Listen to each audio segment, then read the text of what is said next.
Good morning, good afternoon, and good evening. This is our second webinar of the year.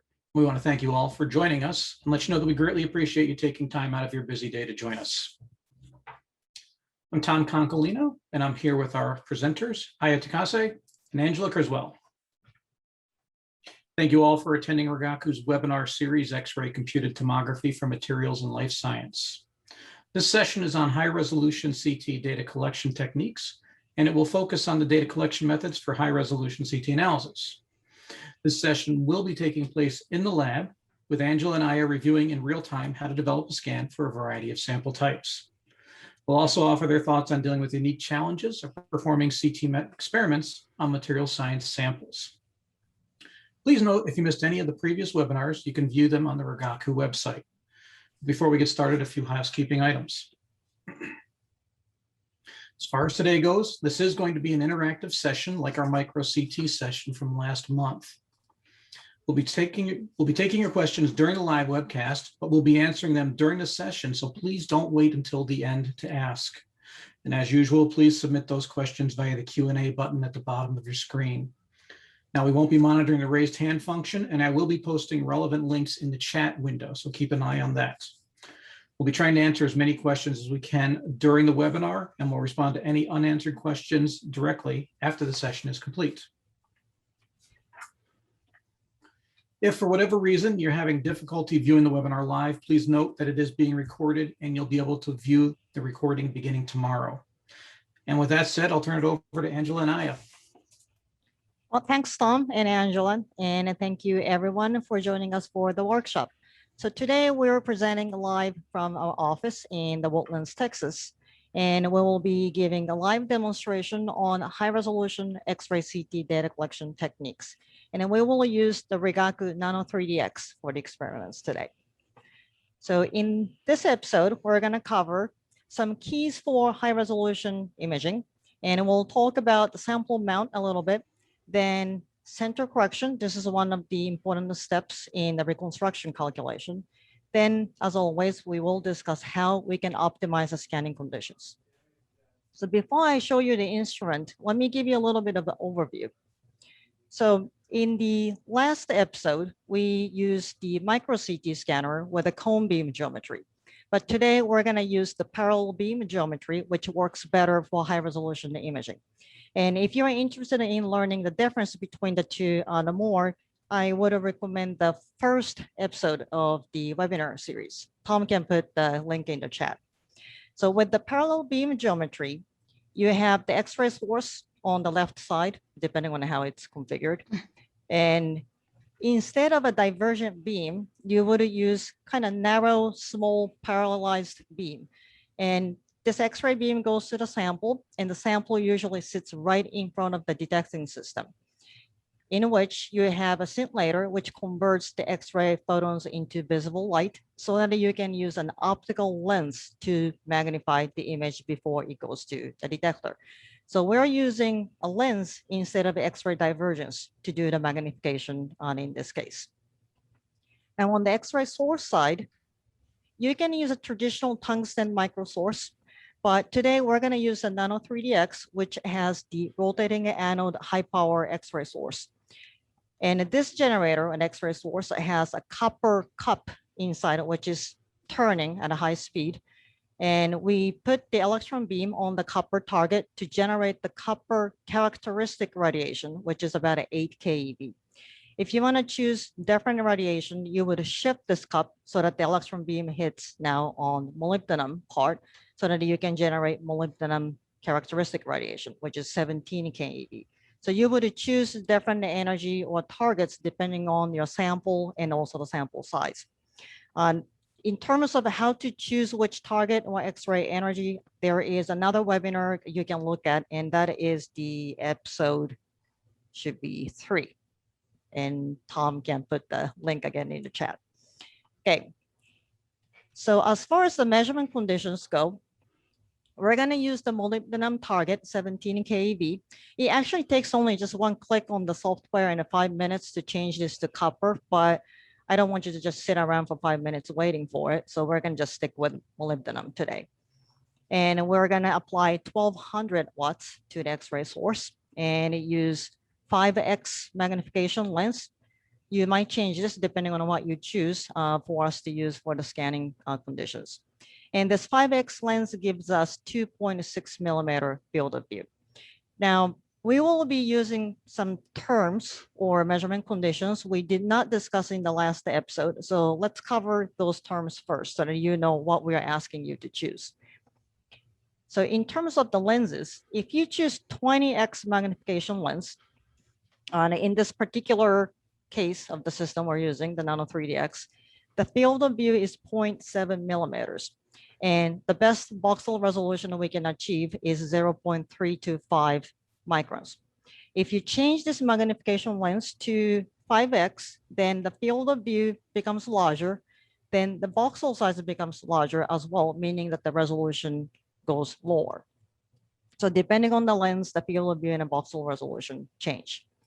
Also, we will be using the term binning. So when you look at the detector, the X-ray detector or optical detector, you have those pixels. And if you use one pixel as your one voxel, we call that binning one. And for example, if the pixel size with the voxel size is 1 micron, your voxel resolution is 1 micron when it's binning 1. And let's say that you get X photons per second in that pixel. If you combine multiple pixels on the detector like this, we call this binning 2 by 2, then your voxel resolution becomes 2 microns. That's a lower resolution, but you gain 4 times higher X-ray count. So binning helps to increase the X-ray count. So this is the term you'll be hearing when we do some scans. Now, with those terms introduced, let's take a look at the instrument. So this is the Nano 3DX. Let me just zoom out a little bit so that you can see the big picture. So this is a floor standing model. It's not a bench top, it goes all the way to the floor. And it has a door where I can access inside. So let me open the door. Okay.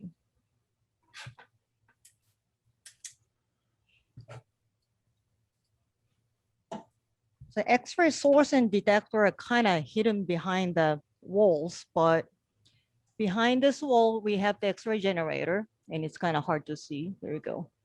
And this is where you can change the X-ray filters. And this is the sample stage. And this is the detecting system. We have the lens and scintillator inside of this unit. And behind this wall, we have the detector. And we're using an SCMOS on this system. Okay, let me put this back here. So using this, we're going to scan a couple different samples.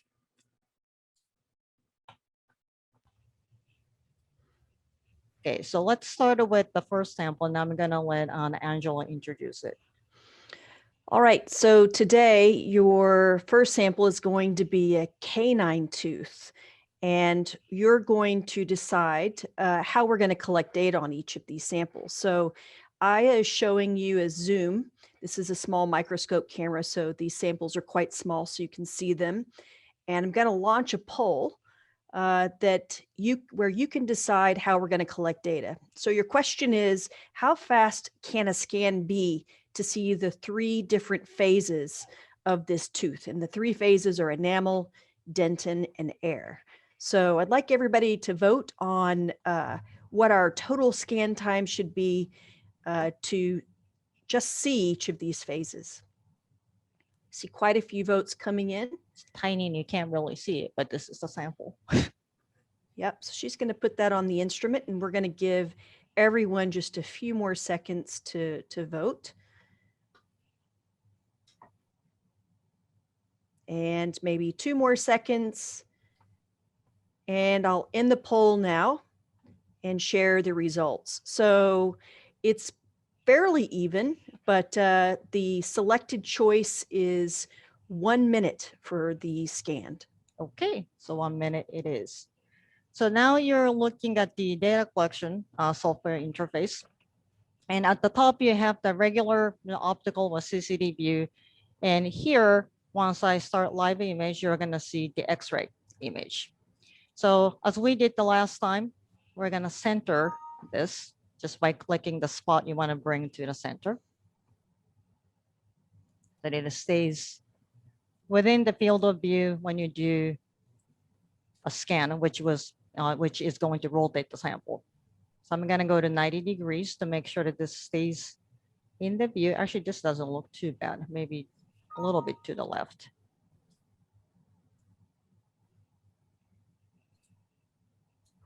Okay, gonna go back to 0.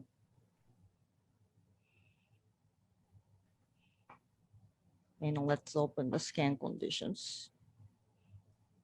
So we're trying to do a very fast scan in this case. So we're gonna use binning 4, which gives us 5.2 micron voxel size.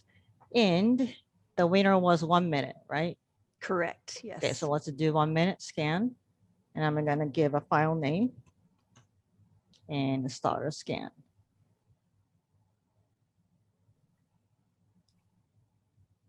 So this is gonna take a minute plus.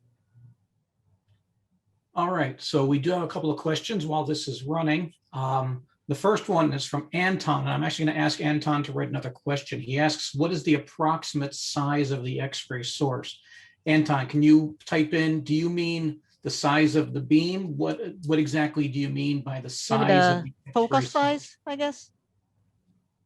And then while Anton is hopefully typing in what he's looking for there, we've got a question is there an alignment required when changing the source or the lens? So obviously you said it takes 5 minutes. Is there anything that the user has to do aside from telling the instrument to change sources? Not really. So when I said it takes 5 minutes to change the source material, the target material, that is just to change the target material. You have to turn off the generator and shift the target and turn it back on and make sure that everything is warmed up. That's 5 minutes. All you have to do is just choose the target and click OK. And after you do that, you do want to do the alignment to make sure that the central rotation of the stage in the detector center match. And also you want to do the background and the flat field correction for the detector. And those things, again, are automated. All you have to do is just tell the software to do the alignment. Takes Okay. about a minute for each alignment. All right. All right. Anton got back to us, and he is asking about the focal spot. Yes. So it actually depends on the target material, but if it's copper, it's 70 microns approximately. With the molybdenum, it's closer to 100 microns. You might think that it's big for X-ray CT, but when you do parallel beam geometry scan, the focus size can be big and it doesn't really blur the image. Okay, so the scan is done. Let's take a look at the results. So we're going to go through the reconstruction process this time. We didn't do this, not much the last time. So we have 400 projections. Those are all just 2D projections. We have 400 of them. And one of the important things to do at this point is the center correction. And I'm going to start the calculation and explain what it is. So as we were just talking about the alignment, it's important that the central rotation of the sample and the detector center match when you do the reconstruction. If the center of the rotation and the detector center, if they're shifted like this, then you're not going to get good image. So what you do, well, what we're doing here is you change this parameter little by little to find where they match. Okay. So this number, it's tiny, but at the top you see this is the shift. When it's 0, actually you see pretty good cross section of the tooth. If you change that parameter, you start to see those streaks coming out in one way. And when you do a scan from 0 to 180 degrees, you see those streaks into the one direction. If you do 0 to 360 scan, then this streak will become more like a ring. But either way, you can see that this is out of focus, right? But if you change this focus parameter or the correction parameter, at some point, you will see the image becoming in focus. And this is the spot you're looking for. And you want to make sure that you know this number. And in this case, it's 0, meaning that the machine is well aligned. So we don't really need to change this. So once you know what this number is, you can go ahead and reconstruct the image. This shouldn't take too long, maybe 30 seconds or so.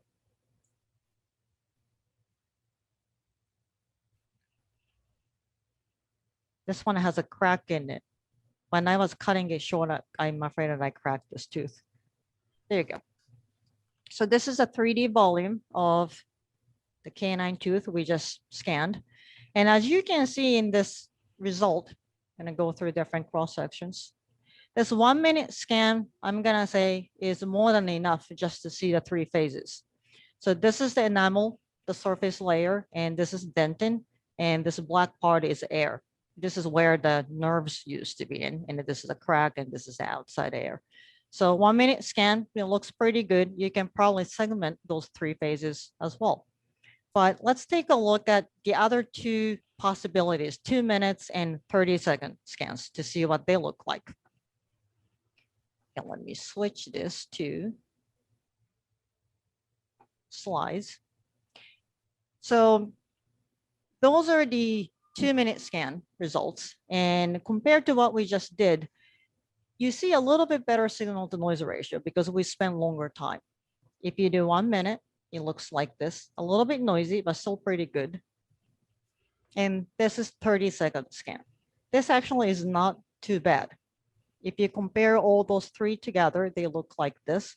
So you can see that everything else being equal, the longest scan gives you the best signal to noise ratio. And it becomes a little bit noisier as you go shorter with the scan time. But if you're looking at something like this tooth, which has a really good contrast, and you're just looking for 3 phase separation, even the 30-second scan is going to do the job. So in this case, you can go as fast as 30 seconds per scan. Okay, now let's take a look at something different. All right, so the next sample is going to be bamboo tree. And so I is going to show you again the sample in the small microscope, video microscope we have set up. There you go. Here it is. And it shows the sample mount just a little bit. So I'm going to launch some polling. And in this case, we want you to decide which scan method and number of projections will provide the best image quality in 2 minutes. So would you choose a continuous scan 600 projections? Would you do a continuous scan with 200 projections? Or might you do a step scan with 10 projections? So I'm just going to give a couple of minutes for you to answer. That's going to give Aya a few seconds to take out the canine tooth and put in the bamboo tree. And you see this is also quite small, so that's why we're using a video microscope. So they kind of all look the same in this view. They do, definitely do. Okay, so we have quite a few votes coming in. Not everybody's voted just yet, so we'll give you a couple more seconds. And then I'm going to end the polling in 3, 2, now. All right, so just sharing the results with you right here. The outcome here says that the audience would like you to use a continuous scan with 600 projections. So that's what we'll do.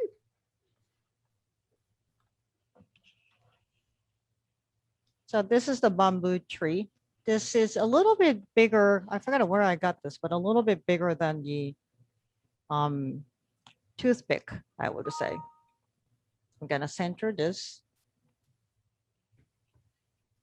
By the way, you can click the center either in the X-ray view or the optical view, whichever one is easier to see.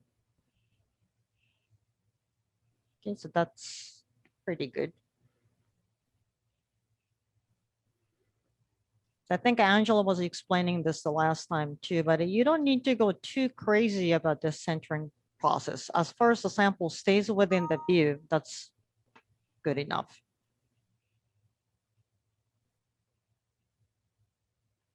Maybe a little bit to the right. I tend to get crazy about this, but you don't need to. Okay, let's go back to 0.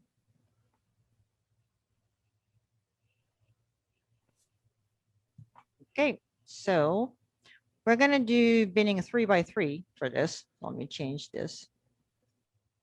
And you want it on 600, right? 600. Okay, and we'll do 2-minute scan.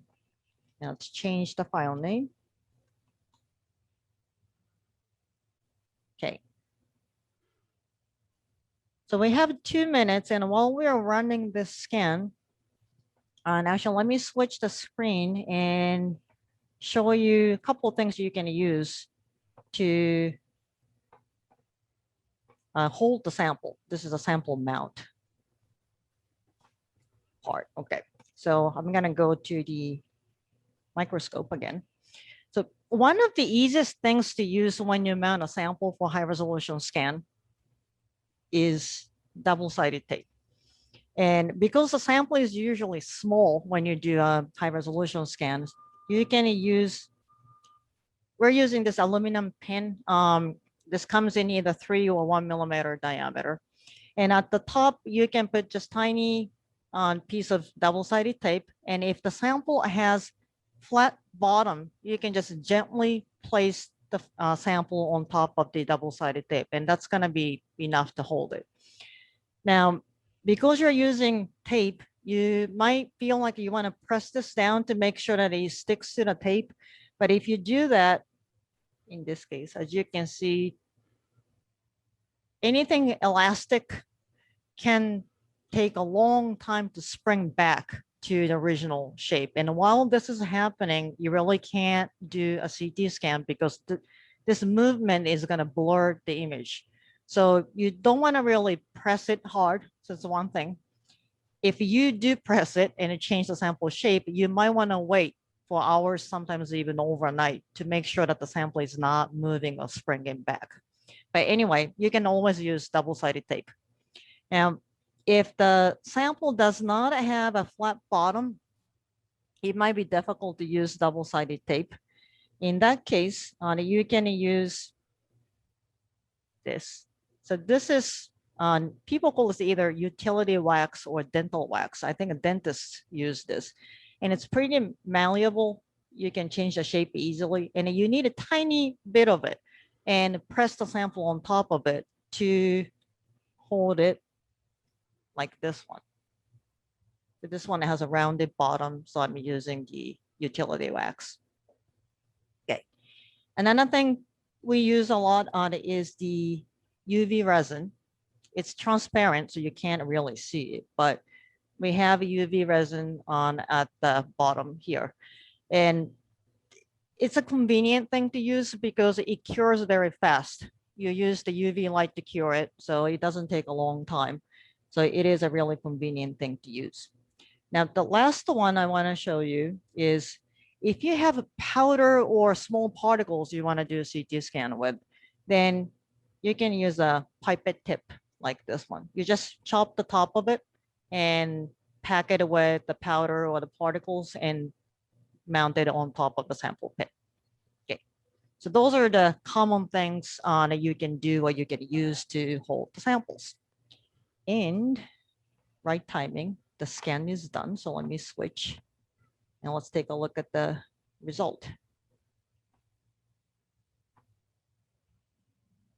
Okay. So this is the one that we just scanned. It has a 600 projection, so it might take a little, just tiny bit longer to reconstruct it. Okay. So we have those projections, right? We're going to use them all to do the reconstruction. And I'm going to skip the center correction because we know that it was very well aligned.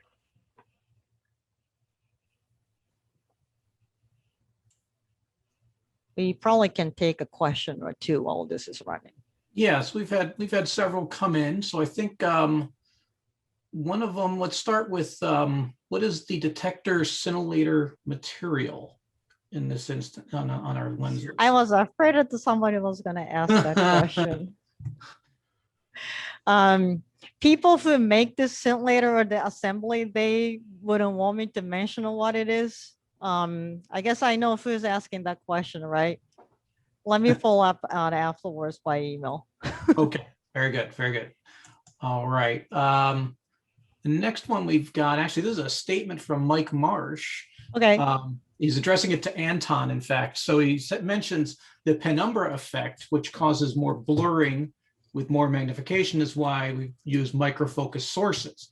And as Ayas said, as with parallel ray illumination, there's no geometric magnification of the spot, Right. so you don't have to worry about that blurring. So Mike, Mhm. want to throw that comment in there for us.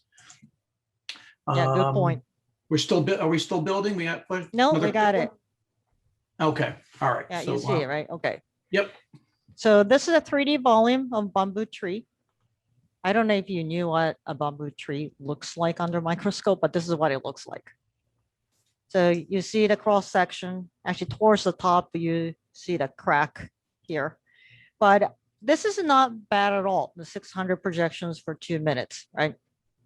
You can see some details, where the air or water, go through this bamboo tree.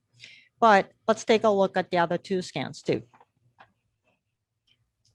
Switch to this guy. Okay. So this is what we just did. 600 projections, 2-minute scan, and the resolution was 3.84 microns. If you do 200 projections, same 2 minutes, it looks like this. It actually doesn't look too different. You might think that it's good to do a step scan and maybe more precise and you spend more time per projection. But if you go to 10 projections step scan, it actually looks like this. This is the kind of nonsensical image. Now let's compare all 3 together. 600 projections and 200 projections, they both spent 2 minutes. And their qualities are, I'm going to say, very close, but if you look at them closely, you realize that the 600 projection image has a little bit worse signal to noise ratio, higher noise level. And the reason is when you go through the readout process, you always add the readout noise. If you do that 600 times compared to 200 times, you are adding a little bit more noise. And if you want to learn a little bit more about signal to noise ratio and what causes noise, there is an article on LinkedIn you might find interesting. Again, Tom, I think you have the link I'll to that, post right? that in just a moment. Yep. Okay. Now, having said that, if you reduce the number of projections, you can reduce the readout noise. But if you go so far to 10 projections, then you do not have enough number of projections. So you can reconstruct correct image. So you don't want to go that low. So in this case, 200 and 600, they're both kind of good, but if anything, 200 might have done a little bit better job. Okay. Let's take a look at another sample. All right, so our third sample is coriander seed. And in this case, you're going to vote on some scan conditions right after Aya shows you. So you saw this previously. So there's the coriander seed. And what we want you to decide is which set of scan conditions will provide the best balance of resolution and signal to noise, again, in a 2-minute scan. So what's going to provide the best balance here? So you've got 1x1 binning, 1,000 projections. We've got 3x3 binning with 600 projections. And your third choice is 8x8 binning, 200 projections. So we're getting lots of votes coming in. See that Aya is going to remove the bamboo and put on the coriander seed there. And that'll give us a few more seconds to take some more votes. Looks like we're going to have a clear winner in this case. Oh, yeah? I think so, yeah. Runaway. It's been It's been very even in, for the first one, the second one less so, and this one's, I think a lot of people really want to see the results. Okay. And they'd like to see the 3x3 binning with 600 projections. All right, so let's do that.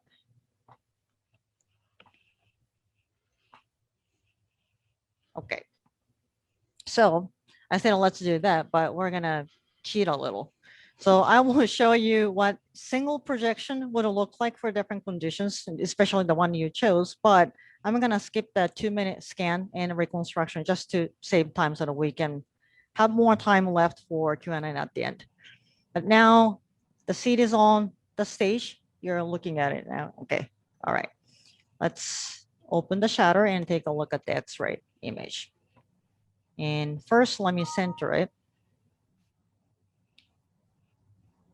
And what I'm going to do instead of doing a full scan is to collect just one projection with different binnings and time settings. I think that this is good enough. And this is actually a really convenient or quick way to kind of judge how good of a data you can get from certain conditions.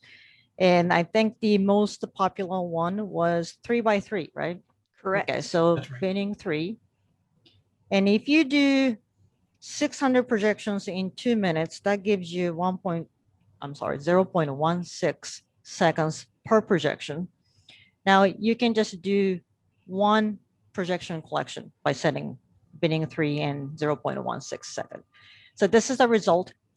It looks a little bit noisy, but I think you will get pretty good details and a good resolution with this. It's probably pretty good balance. If you're curious what you're gonna get with, let's say, binning 1, that cuts the time down to 0.1 seconds. And you see what it would look like. Okay. So you can see without doing a full scan that your image is going to be pretty noisy if you go with binning 1. If you go with the binning 8, that actually gives you 0.48 seconds. You're going to get probably a lot of intensity, right? So it's not noisy, but you're reaching the limit of the X-ray count that the detector can take. So it's almost saturating. So with the 8 binning 2-minute scanner with 200 projections, that's probably a little too much. You want to increase the projection or reduce the binning. Okay. Now let's see what the actual scan looks like. So let me switch this back again. Okay. So if you do a full scan with binning 1,000 projections in 2 minutes, this is what you're going to get. You kind of make out of the shape of the seed, but it's really noisy. So to do binning 1 scan for this, you probably need to spend more than 2 minutes. If you do binning 3, 600 projections, your choice, the most popular one, this is probably a good balance. The signal to noise ratio is not too bad, and you can see all those details inside of the seed. So this one is pretty good. If you do 8x8, the noise level goes down. It looks a lot smoother, but you start to lose the details. The resolution is too low. This is about 10 micron resolution. So among those 3, if you had only 2 minutes to scan this sample, 3x3, 600 projections would be the best choice. So looks like most of you got this right. Okay. So let's move on to the last sample. Real quick, we're getting a lot of questions in the Sure. chat. If you can move those over to the Q&A section. Okay, you're getting them in chat. Okay. All right. So I guess I'm going to let Angela introduce this one.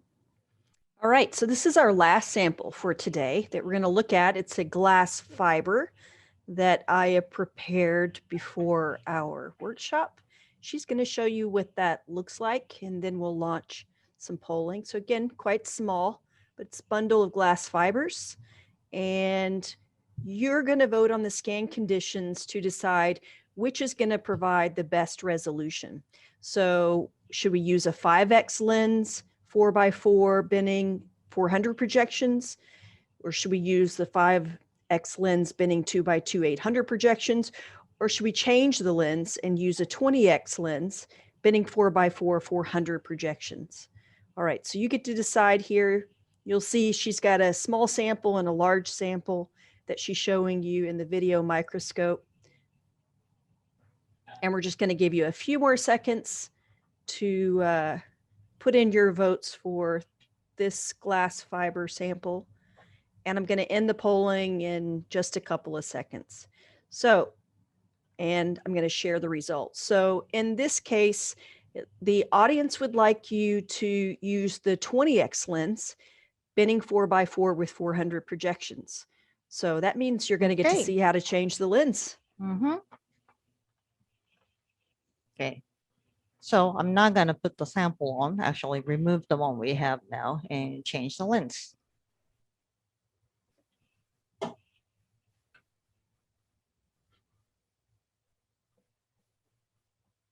So as we briefly looked at the beginning, so this is the lens, and that is held just with one thumb screw. So I'm going to put the protective cover on its surface. Okay. And this is the screw. You just loosen it and it twists and it comes out. So this was the 5X lens we were using. Actually, all lenses look kind of same, but this is the one we were using so far. And we're going to change that to 20X.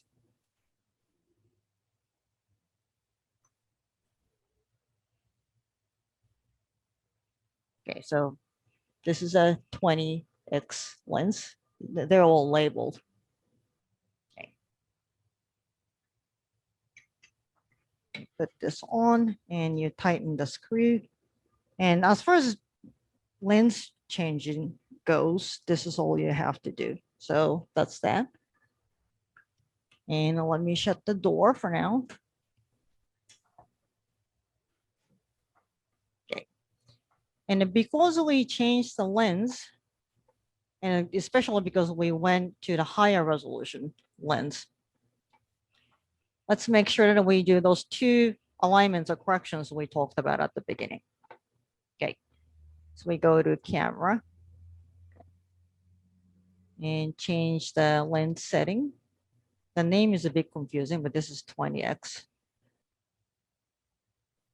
And you see those buttons for background correction and align the stage in the camera. And all you have to do is just to click this and say yes. And this part is about 2 minutes. We can probably take some questions. Yeah, so we've actually got one that's kind of a comments and your thoughts on. So it's each year the resolution gets better and the scan time gets longer for given ROIs, right? So synchrotron sources are typically the best source. What are your feeling on lab instruments getting into the sub-micron, let's say down to 100 nanometers, 10, even a single nanometer? You think lab sources will ever get there? Very good question. Hard question. I'm going to say sub-micron, let's say a couple hundreds of microns, we're already there. The machine we're using today is capable of achieving 300 nanometer voxel size resolution at least. Then if you go down to, let's say 20, 50 nanometers, it is doable. You have to change the geometry yet again to either Fresnel zone plate optics or super mirror. You use something kind of special to achieve that kind of resolution. Ideally, you want to do those experiments with the synchrotron beam lines because it takes a long time, but it is possible to do it with laboratory source.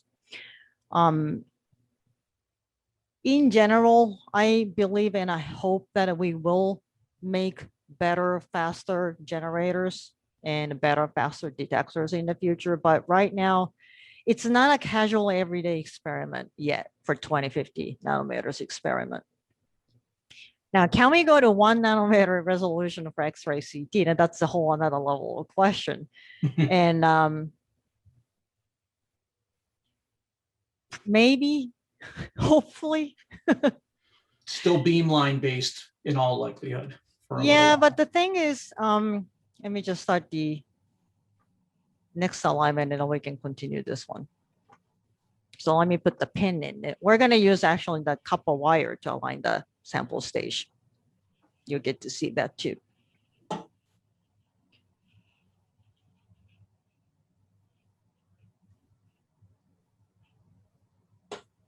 Okay.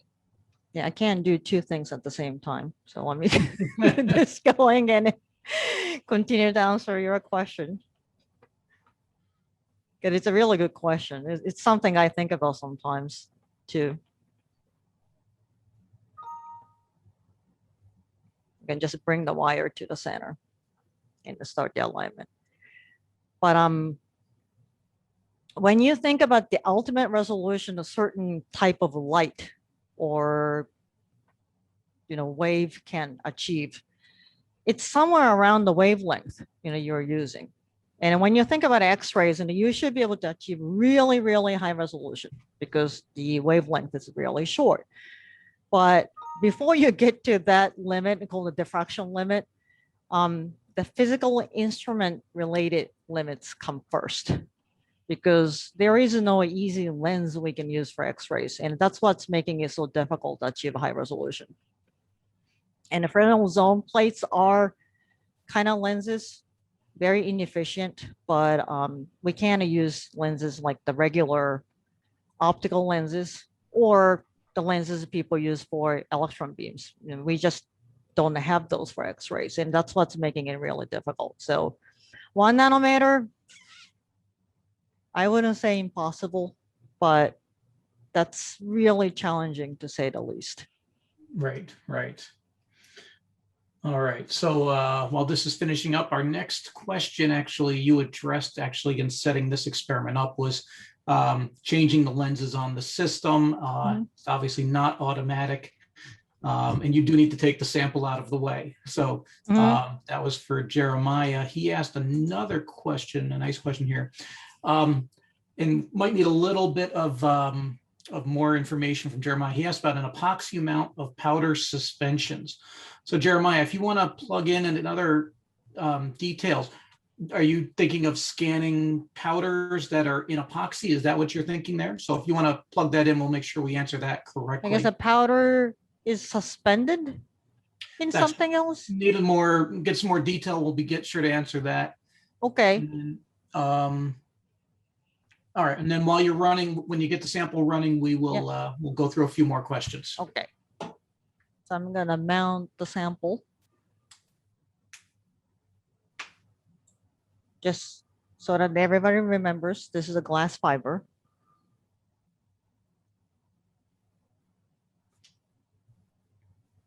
This is a mixture of glass fibers and acrylic.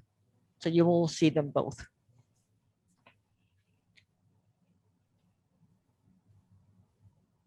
Okay. So I prepared 2 samples, relatively a large one, about a couple millimeters, and this one is a smaller. Because it doesn't need to be exactly the same, but you want the sample size to be kind of close to the field of view. In this case, it's probably about double or 3 times, but that's close enough. To go to 90 degrees. That's a little off.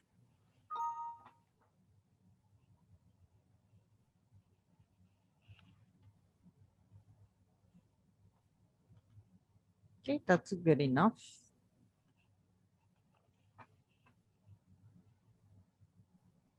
And so this is a 20x lens. So we wanted to do binning 4 and 2-minute scan with 400 projections. Okay. Change the file name and start a scan. Okay. All right. So while this is running, we've really had a lot of questions come in, which is very nice.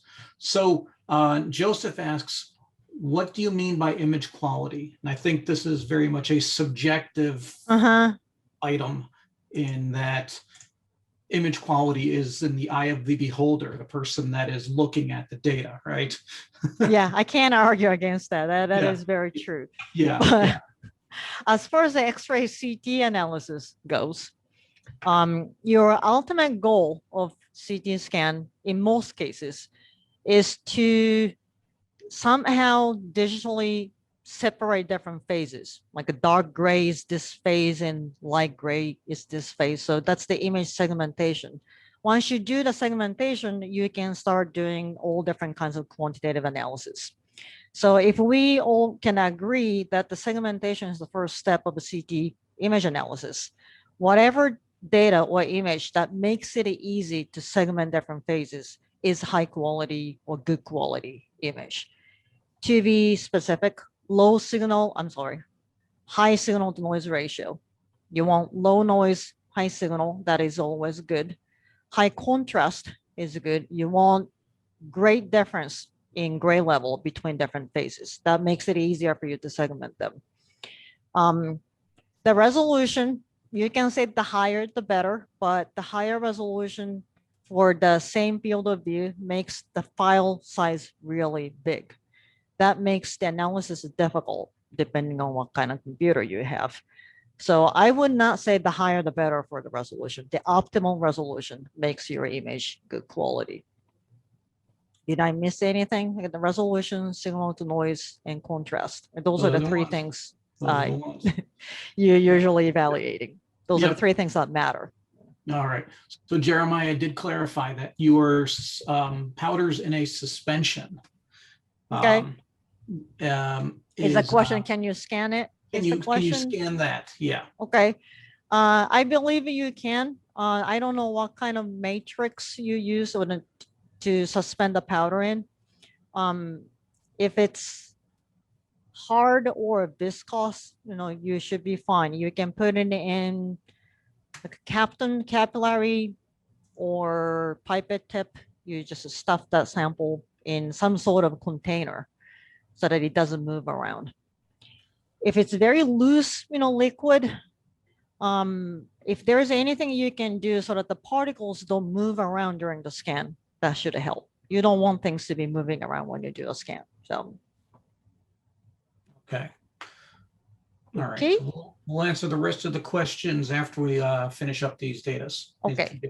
So let's take a look at the result of the scan that we just did. Okay. So we changed the lens and did a 4 binning, and it got 400 projections. And you can kind of see the vertical lines. Those are the glass fibers. So let's see what the reconstruction looks like.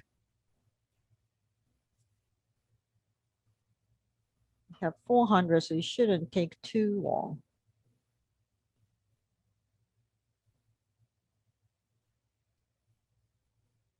So regardless of the resolution, what everything else being the same, the more projections you have, the longer it takes to do the reconstruction. Okay, there it goes. So this is a 3D volume. Actually, this doesn't look too bad, right? You can definitely see the individual fibers in those side views. So again, this is only 2-minute scan. We changed the lens, so we probably have good enough resolution to see individual fibers, but it is a little bit noisy because we increased the resolution and didn't increase the scan time. Now, let's take a look at the other 2 scans. 2 conditions you didn't choose. Okay. So if we hadn't changed the lens and did binning 4x4, this is what you would have gotten. You kind of see the fibers. Actually, I was surprised that I can see them, but it is not as high resolution as the one we just did. If you do binning 2x2, it's a little bit better. You can see the fibers a little bit better, a little noisier. And if you change the lens and do 4x4, it might be a little hard to see in this example, but the resolution is higher and the noise level is a lot higher too. So this is the comparison of all 3. Now, when you do a scan with high resolution, especially submicron resolution, you might want to spend a little bit longer time than 2 minutes. We've been doing this in 2 minutes just to get through multiple scans in a 1-hour workshop. But in reality, you might want to spend a little bit longer time. If you do, yes, you can do a lot better. And I will show you just 2 the example results. So with the same 20x lens, if you do binning 2x2 and spend 2 hours, this is the scan you can get. This looks a lot better, signal to noise ratio wise, especially. you can clearly see the individual, fibers here, and you can see the binder in between. And if you spend even longer time, then it's hard to tell with this one. Let's zoom in a little bit. You can further reduce the signal on the noise level to improve the signal to noise ratio. And in this case, you can see the individual fibers very clearly. You can even see the difference of the sizes. And this is probably better than enough for you need to do quantitative analysis on this sample. Okay. So in this episode, we just covered some keys for high resolution X-ray CT imaging. We talked about sample mount a little bit, and we went through the center correction process. And as always, we discussed how you can optimize the scanning conditions.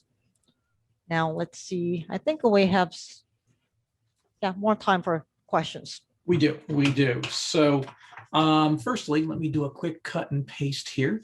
I have several items for everybody here. So first off, in the chat window, you'll see links to the previous workshops, how to register for our next session in May, and a quick reference guide for high resolution CT as opposed for what to we covered CT today. that we posted last month. All right, so now let's go through some of these questions. So Aya, the first question that came in very early on in the session, but we just didn't get to it, is on the canine tooth. And Nano Sendi asked, the white external part on the sample is asking if that's beam hardening.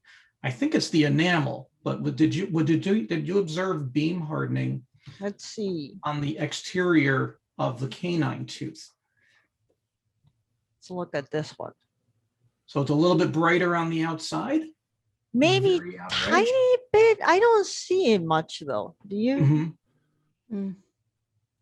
It looks maybe a little just brighter. tiny bit. Yeah. Yeah. Yep. The Just very a outer little edge. bit on that outer edge, right? And so, So okay. if you use the right X-ray energy, which is characteristic radiation, meaning that it's more or less monochromatic, if that's the right level of X-ray energy, you should not see beam hardening, because beam hardening is caused by the broad range of X-ray energy. If you see it when you're meaning to use characteristic radiation, that means that you're choosing too low of X-ray energy. But in this case, most of the X-rays coming through the sample should be molybdenum 17 keV. So if there is beam hardening, it should be very small. Right. Okay. But it's never zero. So there is probably a little bit of it. Yeah. Exactly. There's always going to be some. So, yeah. All right. The next question was, can you stitch multiple scans together? Right. So build a larger composite image. Yes, you can. Okay. There are two ways to extend the field of view. You can shift where the detector and the sample rotation center are. I told you that you have to get them aligned, but there is a way to completely shift it to use the detector this side and get two images. It's called offset scan. So that doubles your width of a field of view. You can also do multiple scans, stacking on top of each other and stitch them together to generate a greater field of view. One thing to keep in mind though, when you do that is if you do pretty high resolution setting scan, one scan could be 20, 30 gigabytes. And if you stitch like 5 of them, before you know it, your entire scan is going to be 100 gigabytes. And that's probably not an easy thing to even open to look at it, and let alone analyze it. So you might want to plan what the final stitched scan file size is going to be before you start doing scans. Okay. All right. Next question is, can you do the binning later in the software? Yes, you can. Post processing, right? Yes. You can do it with software, like you can do it in ImageJ, you can do it with the Dragonfly. Usually I think it's called the downsampling. You can do binning by either adding multiple voxels or averaging them. Right. Okay, so we've got a few questions in a row here that are all kind of based on, let's say it's the scan conditions. Is why did you only collect 180 degrees instead of 360, like on a micro Mhm. system? The next one is a little bit broader, is the number of projections per degrees of rotation, and why do you choose those types of, how do you choose those parameters? Okay. Are what we are doing, are those typical, or is it specific to instrument? And then the last one that's somewhat related, again, I'm jumbling these together because they're all process related in terms of getting to an instrument, getting to a Okay. data scan, is adjusting the time of a 1x1 scan on the Coriander Seed. Would you expect the results to get better, right? So these are all building on why do you collect the way you do, how long do you collect, and your general scan conditions. So there's a lot to unpack there. Yes. So let's do this one by one. So the first question is, why do you do 0 to 180 instead of 0 to 360? When you use a cone beam geometry, let's see if I can explain it using this tiny camera. Let's say I'm the X-ray source and you are the detector. X-ray beam is diverging this way. And when you put your sample here, what you see on the detector there and 180 degrees this way are different, because whatever is closer to the detector side, it gets bigger, kind of. Right. So 180 degrees rotation doesn't give you the same image if you have a cone beam geometry. So it's recommended that you go from 0 to 360. With the parallel beam, because there is no divergence into this direction, this and this look the same. So that's why we can kind of skip the other half. They're redundant, and that's why I'm doing only 0 to 180 degrees in this case. So that's one. To answer the second question, it was about the number of projections or the step in degree, right? Yes. So the step size in degree is simply, if it's 0 to 180, 180 divided by the number of projections. You can either specify it by the step degree size or the number of projections. And the ideal number of projections, you can use this as a rule of thumb on it, is about the field of view divided by the voxel size. That's the high side of the number of projections you need. If you have that number of projections, you have enough information to reconstruct the original image. Usually you can go a little bit lower than that without sacrificing anything visible. But the field of view divided by the voxel size is the number to keep in mind as the ideal high side on number of projections. Okay. And always the longer time you spend, everything gets better for the Coriander Seed. If you do 1x1 binning, 1,000 projections, so far so good. 2 minutes was the problem in the scan. Right. If you spend it in 2 hours, maybe you can get a really good image. But there is a point that the scan gets too long, depending on what the sample is and what kind of environment you're doing a scan in. Because when you do a high resolution scan with a sub-micron resolution, 1 micron shift of anything can ruin your scan. If the sample sags, dries out, or the room temperature changes quite a bit, all those things can make your resolution go bad.